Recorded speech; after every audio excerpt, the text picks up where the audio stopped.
E aí, galera, beleza? Pessoal, vamos começar um novo curso de exercícios e esse curso vai ser sobre programação orientada a objetos, questões de concursos do CESP, do ano de 2013 ao ano de 2010. Nós vamos responder questões desses anos, ok? Então são as questões mais recentes aí cobradas pelo CESP até o ano de 2010. Então, pessoal, vamos ver introdução ao PO, abstração, classes, objetos, o que são mensagens, métodos, construtores, perfeito? Herança, polimorfismo, encapsulamento serão os tópicos do próximo conjunto de slides, perfeito? Nesse aqui nós vamos ver somente esses assuntos. Bom, começando do começo, redundante, né? Pessoal, começando aqui pela programação estruturada. Esse tipo de programação ele foca no desenvolvimento de procedimentos para resolver um problema. Vocês lembram lá daqueles nossos pseudocódigos, fluxogramas, onde nós pegávamos uma situação, um problema qualquer e desenvolvíamos uns algoritmos para poder responder essa situação, ok? Então a gente focava mais nos procedimentos para resolver esse problema. São consideradas entidades separadas os dados e os procedimentos. Então, a forma de trabalhar com essa programação seria o seguinte: primeiro, nós desenvolvíamos os algoritmos, nós tínhamos a preocupação do planejamento e desenvolvimento dos procedimentos, para depois nós focarmos nas estruturas de dados, onde encontram-se meios apropriados de armazenamento de dados. Esses dados, claro, vindo do resultado dos algoritmos. Bom, já com a programação orientada a objetos, a coisa mudou um pouco de sentido.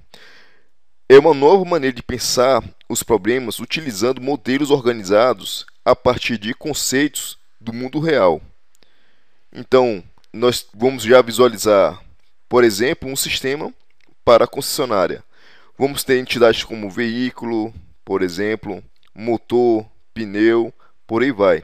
Ou seja, vamos resolver um problema de uma situação específica a partir dos conceitos do mundo real. Com isso, pessoal, entra um novo cara chamado objeto. E ele é o componente fundamental da POO. O objeto ele vai combinar a estrutura e o comportamento em uma única entidade. Então, não vai ser aquela separação de procedimentos e dados.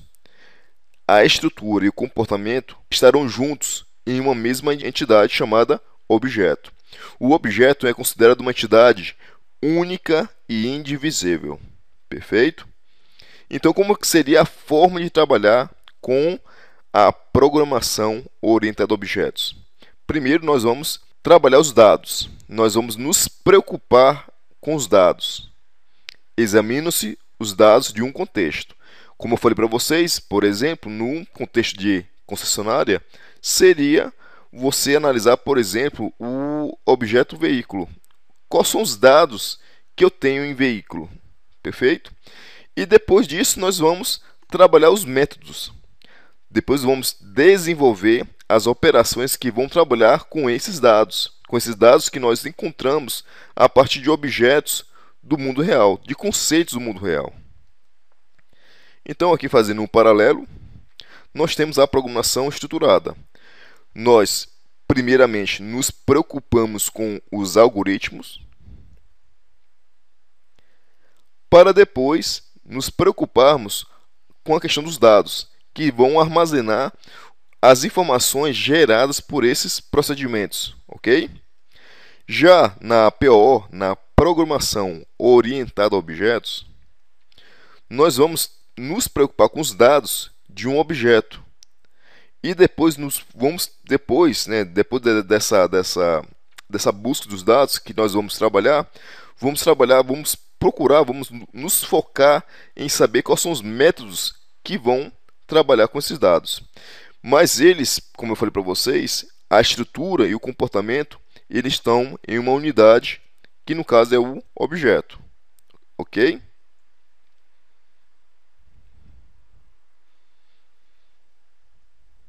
Mais um paralelo, pessoal. Temos a programação estruturada, nós temos um problema específico, por exemplo, quais são os passos necessários para que eu possa fazer um Nissim hoje?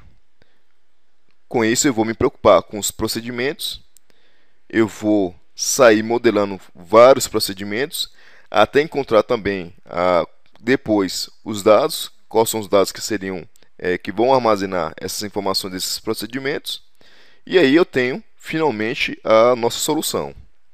Já com a programação orientada a objetos, como nós temos várias entidades, pessoal, do mundo real, de conceitos do mundo real, cada entidade dessa, galera, nós vamos trabalhar com uma responsabilidade.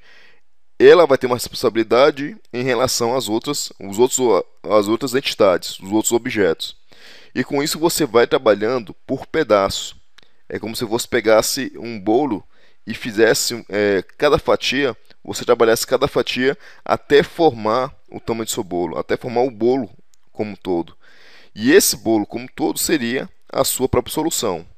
A solução aqui na programação orientada a objetos seria um conjunto de entidades que vão trabalhar com a responsabilidade dos outros. Então, cada um tem sua responsabilidade e vai delegar para o outro algum tipo de informação. Então, eles vão trabalhar via mensagens por aí, a gente vai ver isso com mais calma, mas vamos trabalhar como se fosse com componentes, cada um com sua responsabilidade, e vai trabalhar via mensagem, até que todos esses componentes fiquem juntos e dê a solução final. Quais são os conceitos-chave da POO? Pessoal, classes, objetos, encapsulamento, herança e polimorfismo. Nós vamos ver questões sobre esses conceitos no nosso decorrer do nosso curso. Tudo isso em cima do CESP, ok? Bom, mais um texto aqui. Os modelos orientados a objetos evoluíram a partir da própria evolução das linguagens de programação, ok? Então não foi uma coisa que surgiu do nada. Surgiu a partir das evoluções das linguagens. Primeiras linguagens de programação, que são semelhantes à máquina, são linguagens imperativas. Programas gerados por essas linguagens são extremamente dependentes de hardware e de difícil manutenção. Porque quanto mais semelhante for a linguagem de máquina, mais baixo nível é essa linguagem e mais ilegível é para o ser humano. Mas a partir do momento que quanto mais distante for uma linguagem da de máquina, mais alto nível ela é e mais legível é para o ser humano. Por exemplo, umas linguagens de alto nível nós temos linguagem C, C++, PHP, Java, .NET, por aí vai. Aliás, C Sharp, né? Que o C Sharp é a linguagem do projeto .NET. A ideia da orientação a objetos, ao invés de você programar pensando como máquina, pode-se programar pensando como humanos, a partir de conceitos do mundo real. Pessoal, nós vamos trabalhar com os conceitos de um contexto. Se eu for fazer um sistema para uma concessionária, eu vou me preocupar com os conceitos do mundo real do contexto dessa concessionária. No caso, vamos ter classes chamadas veículo, motor, pneu, por aí vai. Então, vamos ao que interessa. Acerca do desenvolvimento de sistemas e aplicações, julgue o item seguinte. A programação orientada a objetos introduziu no desenvolvimento de sistemas a criação de módulos de programas para a reutilização de código. Pessoal, nesse caso, os módulos, que seriam procedimentos, funções, eles já existiam antes na programação estruturada, não é algo novo. A reutilização de código oferecida pela POO seria mais você poder reutilizar as entidades em si. Por exemplo, num sistema qualquer, nós podemos ter uma classe chamada pessoa. E essa classe pessoa vai ter um conjunto de atributos e um conjunto de métodos que vão trabalhar com esses atributos. E você pode reutilizar essa classe em outro projeto, porque com certeza um outro projeto também vai ter uma classe pessoa. Perfeito?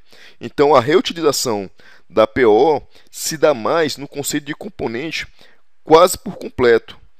Já na reutilização da programação estruturada, você vai reutilizar, no caso, módulos que são somente procedimentos e funções. Mas não é bem fácil essa reutilização. Porém, pessoal, voltando aqui à questão, a PO ela não trouxe essa inovação de criação de módulos. E isso já existia na programação estruturada. Perfeito? Acerca da linguagem de programação Java e da PO, julgue o item seguinte. Programa que utilize uma linguagem orientada a objetos, ao incorporar corretamente ao seu funcionamento conceitos como encapsulamento, herança, polimorfismo, beneficia-se das características da OO. Perfeito, né, pessoal? Nós vimos que os conceitos-chave da PO são classes, objetos, encapsulamento, polimorfismo, herança. Perfeito? Então, vocês podem ver que a questão trouxe alguns conceitos-chave e falou, bom, se você utilizar esses conceitos, você pode ter o benefício das características da PO, ok? Em orientação a objetos, a classe é uma entidade única e indivisível. Pessoal, quem é a entidade única e indivisível que nós acabamos de ver lá na nossa revisão? Seria o objeto. Perfeito? O objeto, galera, ele é uma entidade única e indivisível. A classe, ele é um conceito estático. A classe vai gerar um conjunto de objetos com características comuns de atributos e métodos na mesma semântica. Então, nós temos a classe veículo. A partir dela, da classe veículo, nós podemos instanciar, nós podemos criar objetos como, por exemplo, i30, Veloster. Então, a partir da sua classe veículo, você instanciou ela e gerou uma informação dinâmica, que é o objeto. O objeto, pessoal, que é o principal conceito da PO. Ele é que é a entidade única e indivisível. Esse texto, pessoal, vocês podem encontrar em vários artigos na internet. Perfeito? A abordagem embasada em objetos preocupa-se em primeiro identificar os objetos contidos no domínio da aplicação e, em seguida, em estabelecer os procedimentos relativos a eles. Galera, o texto ficaria mais certo se, no caso, seria identificar os dados desse objeto e depois os procedimentos relativos a esses dados. Que aí, no caso, você vai compor o objeto com seus dados, seus atributos e seus métodos, que são os procedimentos que vão trabalhar com esses dados. Perfeito? Com relação aos conceitos fundamentais da PO, julguem a seguir. Enquanto a programação estruturada tem por característica desenvolver uma série de funções ou algoritmos para tratar determinado problema na perspectiva de um conjunto particular de dados, a PO considera primeiramente os dados para, então, identificar o método para atualizá-los ou consultá-los. Cada objeto é responsável por executar uma série de tarefas. Pessoal, essa questão está perfeita e ela nos ajuda a revisar aquela nossa revisão que acabamos de fazer. Então, vamos por parte. A programação estruturada tem por característica desenvolver uma série de funções ou algoritmos, ou seja, a preocupação primeiro se dá nos procedimentos para tratar determinado problema, como nós vimos naquela nossa imagem do problema, desenvolvimento da solução e a solução em si, ok? Na perspectiva de um conjunto particular de dados. Então, perfeito, pessoal. Essa primeira oração, ok, porque a programação estruturada foca nos procedimentos primeiramente, para depois se focar nos dados. A programação orientada a objetos considera primeiramente os dados. Viram aqui, pessoal? Esse ponto aqui que é interessante, porque foi justamente o que eu falei para vocês em relação à questão passada. Considera primeiramente os dados para então identificar o método para atualizá-los ou consultá-los. Então, perfeito. Foco primeiro nos dados dos objetos, para depois você focar nos métodos que vão trabalhar com esses dados. E finalizando, cada objeto é responsável por executar uma série de tarefas. Cada objeto tem a sua responsabilidade no contexto da solução. Perfeito? Lembre daquela nossa imagem, daquele nosso esquema, que nós temos o problema, nós dividimos a solução em vários objetos que vão ter sua responsabilidade para chegar à solução por completo. Então você vai trabalhar como se fosse com fatias de bolo, até você formar todo o seu bolo, que é a solução em si. Perfeito? Então essa questão aqui está perfeita para a nossa revisão do que nós vimos sobre a introdução à POO. Galera, nós vamos ficar por aqui. Na próxima aula nós vamos começar com a abstração. Perfeito? Então, espero que vocês tenham aprendido sobre uma pequena introdução à POO e nós vamos decolar, nós vamos ver questões sobre outros conceitos da POO. Perfeito? Então, até a próxima aula.